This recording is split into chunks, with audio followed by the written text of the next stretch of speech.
नमस्कार मंडळी, cook with पूजामध्ये तुमचं खूप खूप खूप मनापासून स्वागत. आज इथे आपण टिफिन रेसिपी 1 बनवतोय. म्हणजे रोज भाजीला काय बनवायचं, तर तुमच्यासाठी मी रोज नवीन नवीन भाज्या घेऊन येणार आहे, थोड्याशा वेगळ्या पद्धतीने.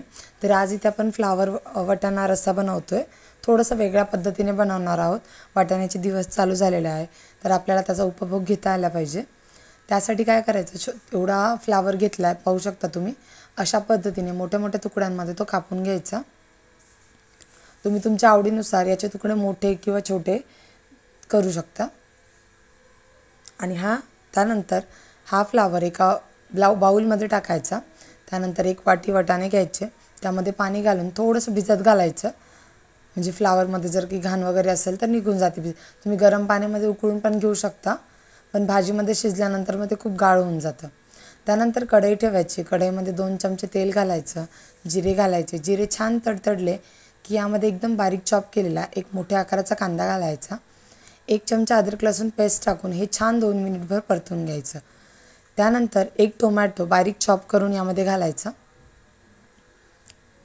आता हे छान परतलं की यामध्ये कोरडे मसाले घालायचे, जसं की हळद, चवीनुसार लाल तिखट घातलं, 1 चमचा कोल्हापुरी कांदा लसूण मसाला घातला.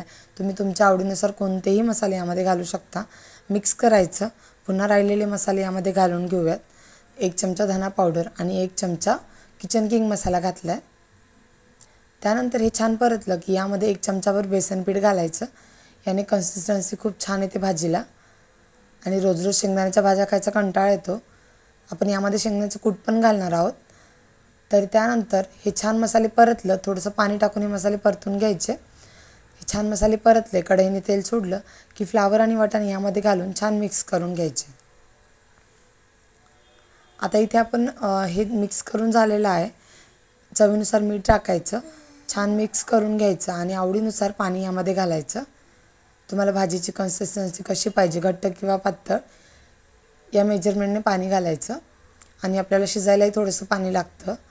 पाणी घातलं की 2 चमचे शेंगदाण्याचा कूट घालायचा. शेंगदाण्याचं कूट अगदी ऑप्शनल आहे, आवडत असेल तर घाला, नाही घातलं तरी चालेल. भाजी छान 7 ते 8 मिनिट मीडियम फ्लेमवरती उकळू द्यायची. मस्त भाजी इथे तयार झालेली आहे. कोथिंबीर घालून सर्व करायची. तुम्ही पोळीसोबत किंवा भातासोबत ही भाजी सर्व करू शकता. नक्की ट्राय करा आणि सकाळच्या घाईमध्ये झटपट बनते. आजची रेसिपी आवडली असेल आणि चॅनलवर नवीन असाल तर सबस्क्राईब करायला विसरू नका. भेटूया नेक्स्ट रेसिपीमध्ये. तोपर्यंत बाय.